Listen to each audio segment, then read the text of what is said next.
नमस्कार दोस्तों, जैसा कि आज नाग पंचमी का पर्व है, इस दिन नाग देवता की पूजा की जाती है तथा नाग पंचमी का व्रत भी रखा जाता है। नाग देवता की पूजा के साथ साथ व्रत कथा को सुनना भी जरूरी माना जाता है। अगर किसी कारणवश व्रत रखना संभव ना हो तो भी कथा को सुनना शुभ माना गया है। पूजा के बाद कथा के पाठ करने या सुनने से नाग देवता प्रसन्न होते हैं। तो चलिए कथा को प्रारंभ करते हैं।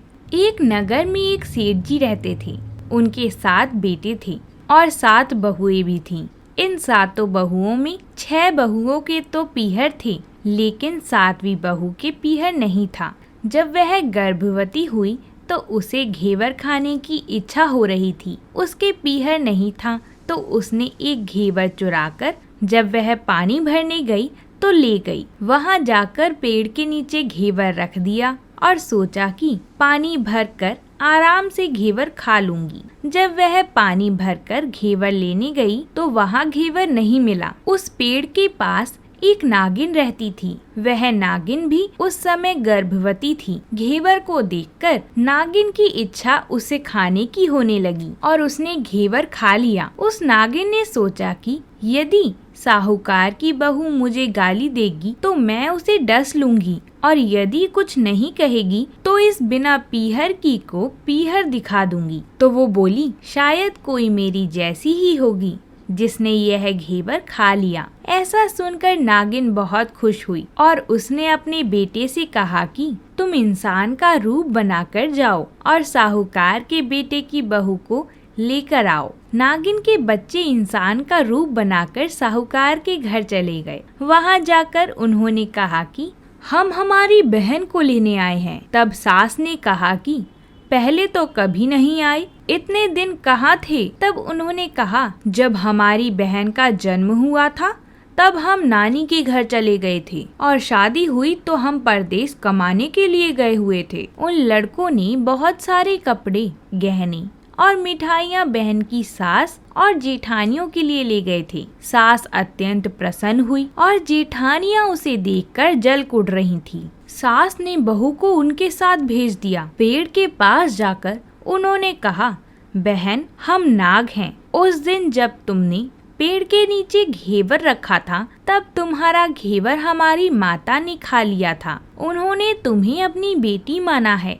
इस नाते से तुम हमारी बहन हुई। बहन, अब तुम हमारी पूंछ को पकड़ लो और डरना मत। उनके कहने पर वह पूंछ पकड़कर नागिन के घर चली गई। वहां पर उन्होंने उसे बहुत लाड़ प्यार किया और सुख से रखा। वहीं पर उसने एक लड़के को जन्म दिया। जब उसका लड़का थोड़ा बड़ा हुआ तब की बात है। पड़ोसन ने साहूकार के बेटे की बहू को सिखा दिया, अगर तू तेरी माँ की इतनी ही लाडली है तो तू माँ से कहना कि आज तो नागों को दूध मैं ही पिलाऊंगी। पड़ोसन का ताना उसे सहन नहीं हुआ। वह माँ से जिद करके नागों का दूध ठंडा करने लगी। अभी तक दूध ठंडा नहीं हुआ था, उससे पहले ही उसके बेटे ने घंटी बजा दी। घंटी की आवाज सुनकर छोटे बड़े सारे नाग दूध पीने आ गए। जब उन्होंने दूध में मुंह लगाया तो बहुतों का मुंह जल गया। तब नाग क्रोधित होकर बोलने लगे कि हम बहन को काटेंगे। तब उसकी माँ ने उन्हें समझाते हुए कहा कि यह तुम्हें आशीष देगी। थोड़े दिन के बाद उसकी पड़ोसन ने उसे फिर ताना मारा, यदि तेरी माँ तुझ पर विश्वास करती है तो तुझे 7वें कोटे की चाबी दे देती। उसने माँ से जिद करके चाबी ले ली और जब उसने ताला खोला तो अंदर झूले में बाबा नाग झूल रहे थे। उसने बाबा नाग से कहा, सत सिया राम बाबा। उन्होंने कहा कि तूने तो सत सिया राम कर लिया, वरना मैं तुझे डस लेता। तब उसने कहा कि आप तो मेरे पिता हो, मुझे कैसे डस सकते हो? और बोली, जियो नाग नागिनी जियो वासुकी नाग, जीण मेरो लाड़ लड़ायो 9 करोड़ को हार। नाग देवता ने उसको 9 करोड़ का हार दे दिया। माँ ने अपने बेटे से कहा, बाई तो अब बड़े घरों में हाथ डालने लगी है, उसे घर पहुंचा दो। नागों ने साहूकार के बेटे की बहू को बहुत से गहने कपड़े दिए और ससुराल पहुंचा दिया। थोड़े दिनों की बात है, उसका बच्चा झाड़ू तोड़ रहा था। ताई ने कहा, ए झाड़ू मत तोड़, इतना तोड़ने का शौक है तो तेरे नाना और मामा के यहाँ से लेके आता। सापों ने ये बात सुन ली और माँ से जाकर कहा। माँ ने कहा, 2 झाड़ू सोने की बनवाओ, 2 चांदी की बनवाओ और दे आओ।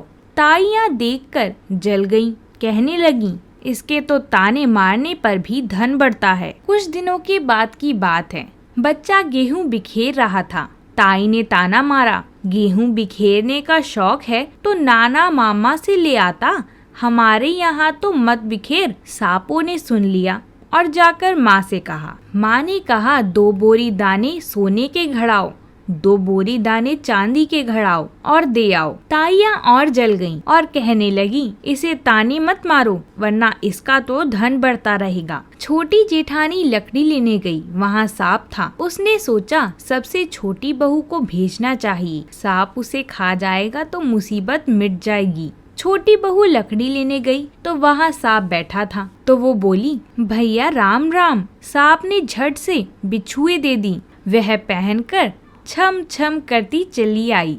जेठानियाँ देखकर जल गईं।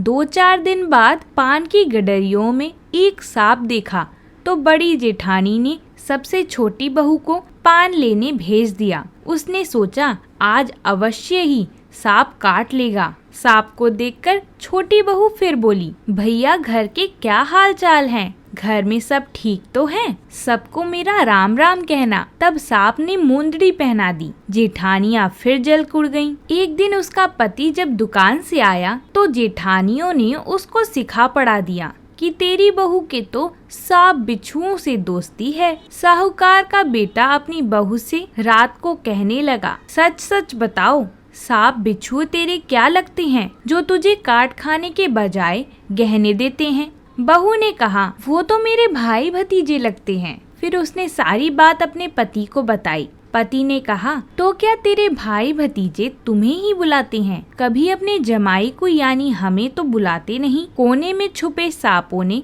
ये बात सुन ली तो जाकर अपनी माँ को कहा। माँ ने कहा, दोनों को बुला लाओ। वह इंसान का रूप बनाकर दोनों को और उनके बच्चों को बुला लाए। खूब कपड़े गहने देकर तीनों को विदा किया। हे नाग देवता, ऐसा समर्थ पीहर नाग पंचमी की कहानी कहने वाले को, नाग पंचमी की कहानी सुनने वाले को सबको मिले। तो दोस्तों, ये थी नाग पंचमी की कहानी। आप सभी को ये कहानी सुनकर कैसा लगा कमेंट में लिखकर ज़रूर बताइएगा और वीडियो को लाइक शेयर ज़रूर करिएगा और चैनल को सब्सक्राइब भी, ताकि आने वाली वीडियोस आपको मिल सके। जय शिव शंकर।